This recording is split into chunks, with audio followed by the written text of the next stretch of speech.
You say that all whites are racist. Can you expound on that, please? Any white person who was born, raised, and schooled in the United States of America, if you aren't a racist, you're a miracle. Either that or you decided to educate yourself. Because education in this country is about white is right, brown's all right, black's got to stand back. Yellow's mellow, but whites, we educate in a way that says that white males have done all the adventures, have made all the adventures, have done all the discovering, have made everything that is good and has been accomplished according to social studies, which is actually anti-social studies, by white males. It's a lie. But we do that in order to maintain the myth of white superiority. The myth of race has to be maintained at all costs in this country. Because if white people have to give up the color of their skin as being something that makes them perfect, what do they have left? If we start teaching the truth about history, if we start teaching about Nile Valley contributions to civilization, it will totally change the way we conduct ourselves in the classroom. It will have to. Columbus didn't discover America. You can't discover a place where people are already living. But we celebrate that every October. It's a lie. We need to get over. We need to stop telling the myths and start telling the truth.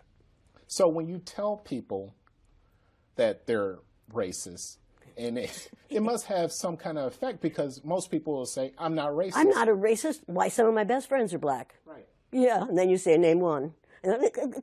Or this one, I don't see color. And when some woman says to me, I don't see color, I say, I knew that if you saw color, you wouldn't dye your hair that way.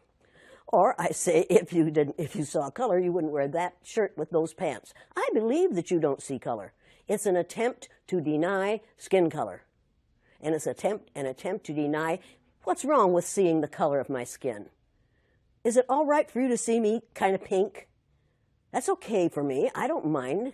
And I suspect that you don't mind being seen the color you are. You have a right to be what you are. And until people in this country and people in this world get it into their heads that the first modern human beings that evolved on this earth were black women. They evolved in sub-Saharan Africa about 280,000 years ago, and every human being on the face of the earth today has the memory of those black women's genetic structure in their genes. Now, we don't want to admit that, but that's the way it is. And as people moved farther and farther from the equator, their bodies produced less and less melanin, so their hair, their skin, and their eyes got lighter. As they moved into the east, they ate a lot of fish and a lot of vegetables, so their skin took on a different tone.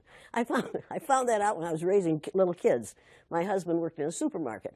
He was the head of the produce department, and they had lots of oranges that they couldn't sell, so he'd bring them home, and I was feeding my kids orange juice like you never saw in your life. They began to have an orange cast to their skin. I thought they had a liver problem. So I took him to the doctor, and she said, what are you feeding these kids? I said, well, lots of orange juice. She said, stop it if you want them to stop being orange. Now, if you think that skin color isn't anything other than the body's natural reaction to the natural environment, get over it. So if all white people are racist, according to you, can they be reprogrammed? Of course they can. Of course they can. Of How? course they can be. It's called education. I'm an educator. The word educator comes from the root duc dus, which means lead, the prefix e, which means out, the suffix ate, which means the act of, and the suffix or, which means one who does.